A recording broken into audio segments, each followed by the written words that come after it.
Alright, it's your boy, Drew. I'm here with my boy, your boy IQ. It's Drew. Sorry, it's DrewNam, Pod Productions. It could be Drew IQ. Could be, sure, fine. What's the name of our YouTube channel? Yeah.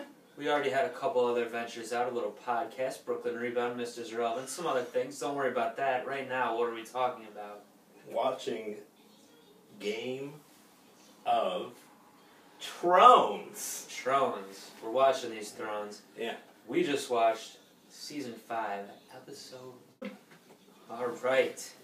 It's your boy, Drew. I'm here with my boy, your boy IQ. It's Drew. Sorry, it's DrewNam, Pod Productions. It could be Drew IQ. Could be, sure, fine. What's the name of our YouTube channel? Yeah. We already had a couple other ventures out, a little podcast, Brooklyn Rebound, Mr. Relevant, some other things. Don't worry about that. Right now, what are we talking about? Watching Game of Thrones. Thrones. We're watching these Thrones. Yeah. We just watched Season 5, Episode...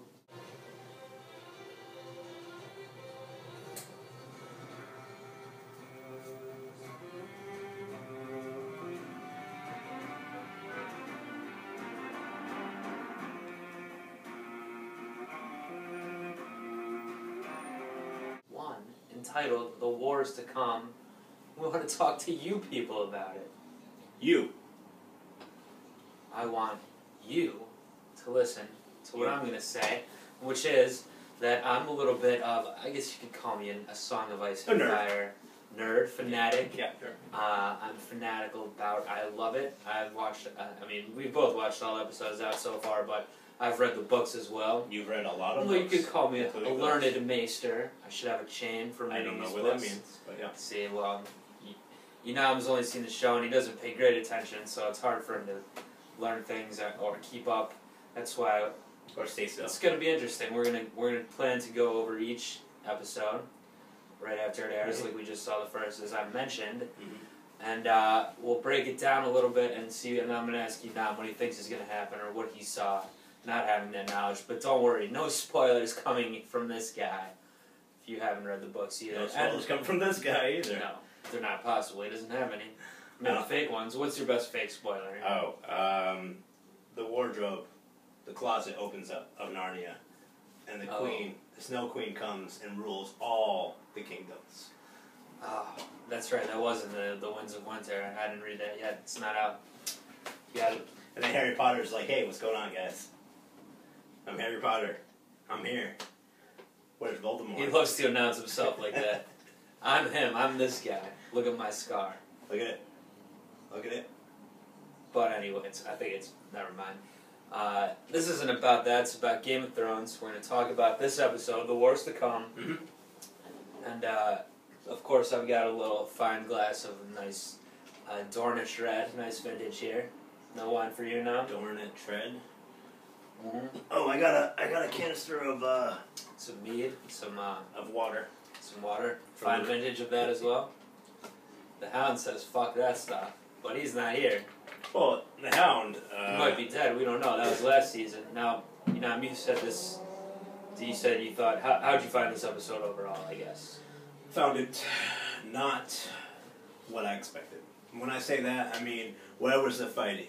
Where was the blood? Other than there's some blood. Maybe the first 2 minutes of the show. That Unsullied got throat sprayed. I mean, why does the Unsullied guy got to go? I mean, he's already Unsullied. No, it's a bad life for this guy. I mean, should we get into it? Should we talk about that? Well, let's start from the very beginning of the episode, which was a flashback. Let's rewind. Rewind it. Flashback. To my remembrance, this is the first flashback we ever had in Game of Thrones. Already to Season 5, we're getting our first flashback. And who is it? Who was it? It was... Which Karak was it? It was the meanest woman on the show, which would be Sarah Connor. The wrong show. Oh, shit. It was the villain from... Oh, wait, no, wait, hold on. Person from 300. Oh, she wasn't the villain in that, though. Yeah. It's Cersei. There you go. Cersei. She was young Cersei. She had her little friend with her. They went to this hut and they saw this chick named Maggie the Frog. Maggie's a frog. Maggie the Frog. She's like a woods witch. What happened? Cersei wanted to find out Well, the what my witch. future is. The witch. Tell me my future. The witch was really into sucking little girls' fingers. So. Yeah, that was borderline, but well, she wanted that blood to read the future. Do you remember what the prophecy foretold for young Cersei, who, by the way, is pretty, you see she's very charming from a young age already, saying she'll threaten Tywin to gouge her eyes out. Yeah, Cersei, young Cersei So- was a bit of an a-hole, I would say. Just a bit. And she wanted to know everything, and the result was, yes, she will be queen for a little bit, Then what happens? but then her children will have golden hair. Well, Golden hair. there's a little thing in between that, so... Oh, that's what I don't remember. So she said, I'm going to marry the prince, which is Prince Rhaegar Targaryen. Okay. She's like, Maggie says, no, you'll marry the king, Robert, right? Mm-hmm. Until, you'll be queen until a newer, more beautiful queen, younger, more beautiful queen, strikes you down. Who is this going to be? I thought it was going to be Sansa, but that's a whole nother story. Could still be. I mean, it could be Daenerys, maybe someday. Could be Arya. Arya, well, I don't know about that. She's growing up. She's growing up. She's going to be pretty. And I believe she is on Arya's famous list. Arya, by the way, not even in this episode. What about that? I'm hating on You it. missed? I'm hating on it. I mean, no Starks. We're That's true. for There sure was except Starks, for there was one. Sansa. We'll get to her in a second. Yeah. But the other thing the witch said was, you'll have 3 children, gold will be their crowns, and gold their shrouds, which should mean they're going to all be king or queen, and then they're all going to die. And they're already one down. Well, by something. Oh. One down. Joffrey's dead. From Cersei's perspective, who does she probably think this younger queen is going to be? It could be the Tyrells. Exactly. Woman? She probably thinks it's Marjorie, right? Yeah, Marjorie's You see actually. her looking on the way. So then, in present day, Cersei goes to Tywin's funeral and they exchange a look. Her and Marjorie. I'd say Marjorie and Jamie are the most common, like, normal names of all the names, right? I like to call her Marge. Marsh, like Simpson? Yeah, like large Marge. Large Marsh. Mm. Cool. But she's Flower Marge, Tyrell Marge. Well, so present day, Mm-hmm. Cersei goes up in there. Jamie's in there. Yeah. Tywin's got those stones on his eyes. Yeah. Blue stones. Those. And what's the A purpose little of those conversation. stones? I don't know. They're always Joffrey had those. Get a little Jon facial Arryn at the action. beginning. Facial action done. I don't know. Maybe Yeah. is it something to do with the faith of the 7? Interesting. There's a lot of faith talk in this one, so Yeah. we'll get into the Lord Not of a lot of Blood George with Michael old stuff. Melisandre, but no, you gotta have it. But George Michael wasn't there to tell us about it. Well, there was a lot of limp penises. Oh, and some hard ones too, probably. Not sure. Get to that scene. Yeah. What did Jaime and Cersei have to say? She's not pleased with her brother's behavior. Well, she was hating on Jamie for not making love to her at the second that she's yelling at him, I'm thinking. Yeah. But once she got over that fact, she was also hating on Jamie for him being the reason why their father's dead. Because he let go of... Tyrion. Yeah. That was in She last said- season, guys. This wasn't from this episode. That's right, Don't get it last twisted. season. But people watching the show, I think they can figure it out. That's what happened. Who knows? And she says, Tyrion, at least he's a monster, but at least he purposely killed our father. You did it by accident because you're so stupid, Jaime. Mhm. You don't think before you do something. You just get a plan in your head and do it. Actions have consequences. That's the consequence. Dead Tywin. What do you think this means for the Lannisters going forward? A lot more brother-sister sex. You think? Did it seem like it's heading that way? Yeah. No, I'm not. Just in general. Oh, just... Like brothers will find sisters in the Lannister family, and they'll have... Oh, who's left of this family now? don't be so... Well, speaking In of the Castle Lannister- Rock, there's a whole bunch of them. You know and that. speaking of it, we saw a couple more Lannisters, some relatives. Her uncle, his name's Kevin, showed up. Uncle Kevin was there? Uncle Kevin was there, Oh, and his man. son is none other than Lancel Lannister, not seen since season 2, the Blackwater episode. When do you think Uncle This Jesse and guy. Uncle Joey will show up, too? I'm sure they'll be right back. They're probably boning their sisters down at the Rock. But Lancel Lannister shows up dressed in like a robe. Mhm. He's like a religious 7 fanatic now. Mhm. And he talks to her and he says something about, oh, I forgive you, or please forgive me, because I tempted you. And Cersei's like, child, please, you don't tempt nobody. Well, I think the most shocking thing was not the fact that he went to some religious things, but his V-neck was like down here. It was a deep V. It was down there. Deep V. Was he ready to go to Santa Monica, or what was going on there? Was there good weather happening on that day? In the King's Landing, it's usually nice out, but winter hasn't come there. But you gotta put some sunblock on. He didn't even have shoes on. You gotta put some sunblock on.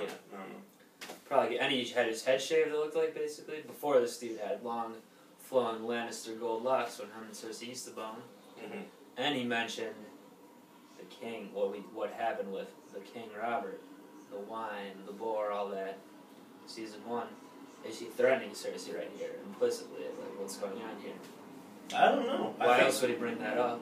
Why was he threatening Cersei? Well, obviously, Cersei likes... Why? What, do you think he definitely was, or is he just a religious fanatic and he's bringing it up? Why, though? I think he also wants to bone Cersei. Well, he did it already. I don't think he does. He wants to repent now. He feels bad about boning her. And his hand in helping her kill her husband. No, I think it's gonna be problems for old Cersei. I think they're gonna settle it in the bed as they usually do. Okay, well that's your prediction. My prediction is it's gonna be problems for her, and she didn't get her drink on too much in this episode like she normally does. At least I didn't notice if she did. No, usually she always has wine in hand. Well, I'll pour some in my mouth for her. Maybe that's why she wasn't so functional this episode. Yeah, because normally she's a high-functioning alcoholic, and yep. Well, some things happen. Her daddy's dead. Was there anything else in King's Landing that happened? I'm trying to look at. Oh yeah. Some notes I wrote here. Oh, there was another scene. There's a little sex position, a little gay sex position, in fact. Gay sex. I don't know why this is supposed to be. Why is that gay? I guess this would be more no, yeah, like gay, like dudes do that. That's how dudes have sex, right? They point their dicks together and poke each other like that. That's how it goes, right? I don't know. They didn't show us that detail, but it was that guy. Do you know who this guy was that Loras Tyrell was with? I know, because I will not forget a face like that ever, because he was with my favorite character from last season, the Viper. Red Viper. Dawn. Yeah. But do you know? So this guy's name is Oliver. Mm-hmm.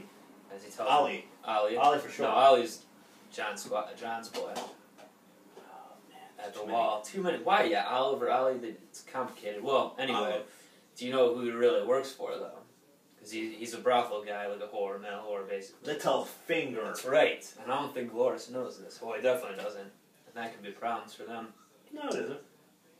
Well, no problems. Okay. No problems will happen because they're in love. You think they're in love? Yeah, obviously, you could tell the way they were making out right in front of the sisters. It's like, hey guys. Oh, and the sex position part before Marge came in. Sex position part was they're talking about like a thing on Loras's birthmark. They said it looks like Dorne, and they're going through the cities of Dorne, which is a place we haven't been, but that's where your boy the Viper was from. I think they're setting it up because it didn't happen in this episode, but they're going to be going there in future episodes this season. So that was a little exposition. I caught it. Don't think you're sneaky, alright, Game of Thrones writers. I caught that. He got it. I'm not fooled by your sex position, your gay sex position. I see what's going on. You're talking about Dorne. Marjorie comes in. Have you heard of knocking Marge, by the way? What's up with that? Marge is all about getting into the action and making her point clear. Yeah. Alright, so she got... And what was her point? Her point was, we gotta go have dinner. She's hungry. I'm hungry. She doesn't care who's having sex on the bed. Whether it's 5 guys, 2 girls, a dog, 1 cup, a cup, whatever. But she said, you gotta be more discreet, Loras. And he's like, why? Everyone already knows. Yeah, I don't know. obviously. And he's basically like, oh, I'm betrothed to Cersei? I don't think so, not anymore. She doesn't want that. Tywin's dead, bitch. Marge does want it, though, because she wants Cersei off to Highgarden, where the Tyrells are from. They live. Otherwise, not she's gonna messing her shit up. She's gonna have to be the queen with a mother-in-law who's a little bit of a